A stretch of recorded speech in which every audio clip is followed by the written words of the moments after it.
an object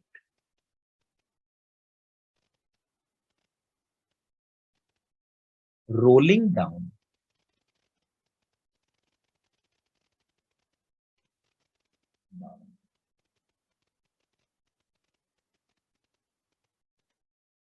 the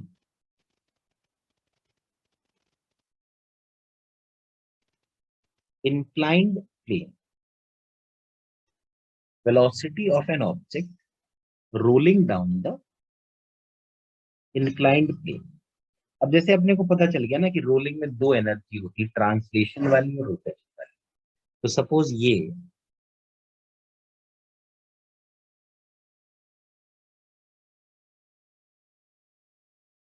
एक inclined plane है,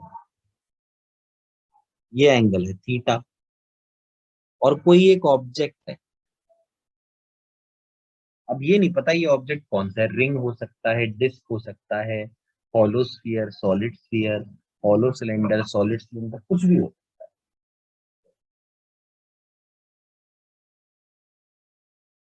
इसका मास है m, रेडियस है r, और मोमेंट ऑफ इनर्शिया है इसका r। अब ये h हाइट ऊपर से इसको हमने छोड़ दिया, तो ये अपना ऐसे जाने लगा।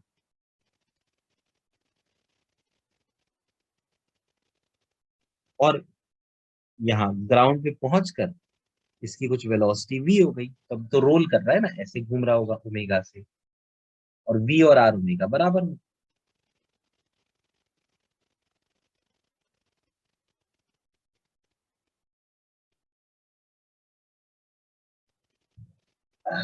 ठीक है, तो अब देखो एनर्जी कंजर्व, सबसे ऊपर जब ये था तो इसके पास पोटेंशियल एनर्जी थी, जब ये नीचे आया तो इसके पास पोटेंशियल तो है नहीं क्योंकि ग्राउंड पे पहुंच गया।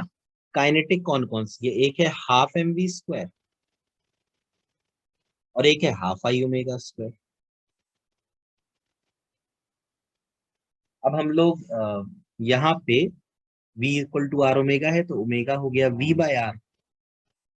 एम जी एच कितना आ जाएगा, half M V square plus half I, omega square को क्या लिख दिया, V square by R square.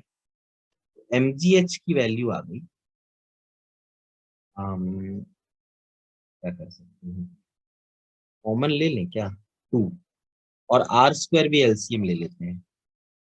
यहाँ पे वी स्क्वायर तो खैर कॉमन आ गया, 2 है ना, तो एम आर स्क्वायर आ गया, यहाँ 2 आर स्क्वायर प्लस आई आ गया, तो वी स्क्वायर की वैल्यू आ गई 2 mg R square H upon I plus M R. तो वी आ गया square root of 2 mg R square H upon I plus M R square. ये है velocity of the body which is rolling down the inclined plane.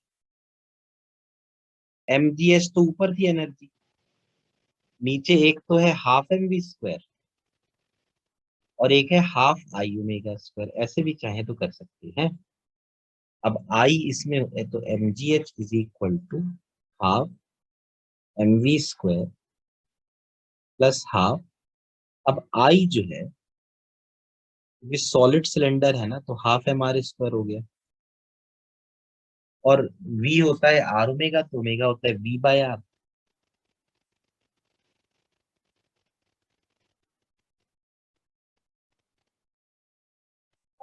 तो ये आ गया half M V square plus 1/4 mv square, 3/4 mv square. मैंने सोचा कि वैसे ही कर दूं बिना उसके, नहीं तो ऐसे सीधा फॉर्मूला भी लगा सकते हो। तो 4gh अपॉन 3, मतलब ऐसे करना भी कोई कठिन नहीं है, बल्कि कई लोगों को ना ये तरीका ज्यादा आसान लगता है।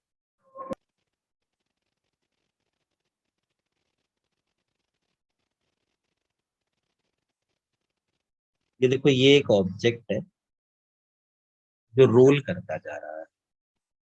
अब इस पर एक तो क्या क्या लगेगा, mg लगेगा,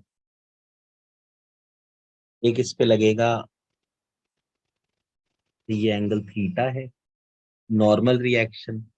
और अब चूंकि ये इस तरफ जा रहा है ना, नीचे की तरफ, तो इस पे फ्रिक्शन। लेकिन जो कि प्योर रोलिंग हो रही है तो फ्रिक्शन होगा स्टैटिक। अब mg जो है, ये एंगल थीटा हुआ। mg के हम चाहे तो दो कंपोनेंट कर सकते हैं, एक mg cos थीटा और एक mg sin थीटा। तो आप देख सकते हैं, चूंकि ये सिलेंडर इधर जा रहा है और ऐसे अलोंग ही जा रहा है, मतलब ऊपर या नीचे तो नहीं जा रहा, तो n की वैल्यू mg cos थीटा हो जाएगी। फिर उसके अलावा mg sin theta minus fs, it will be equal to ma।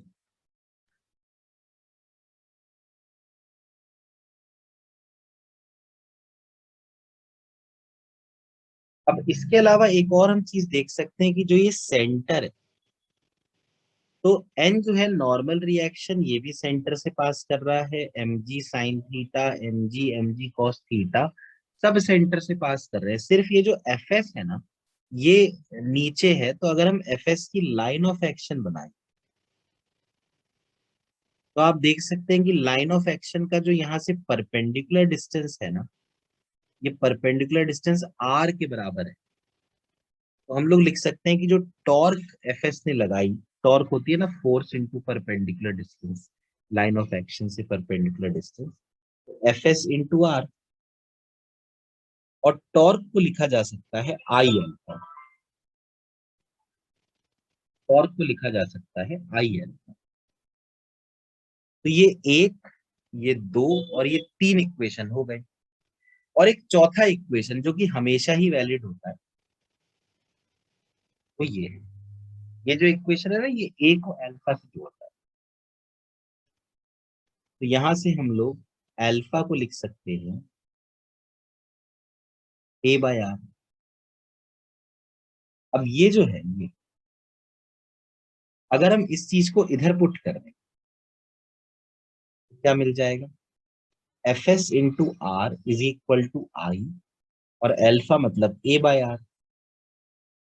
यहां से एफ एस की वैल्यू आ गई I a upon R square.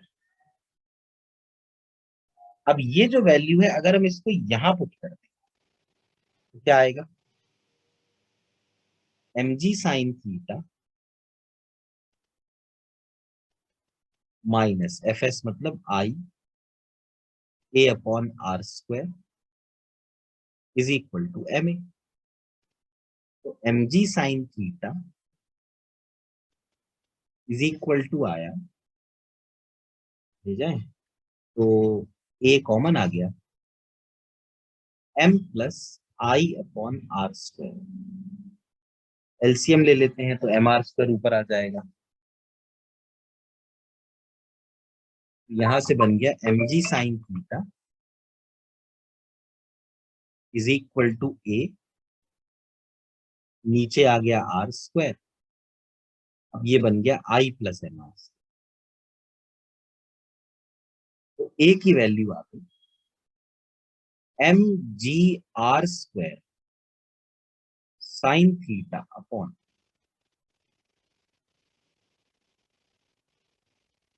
I plus M R square.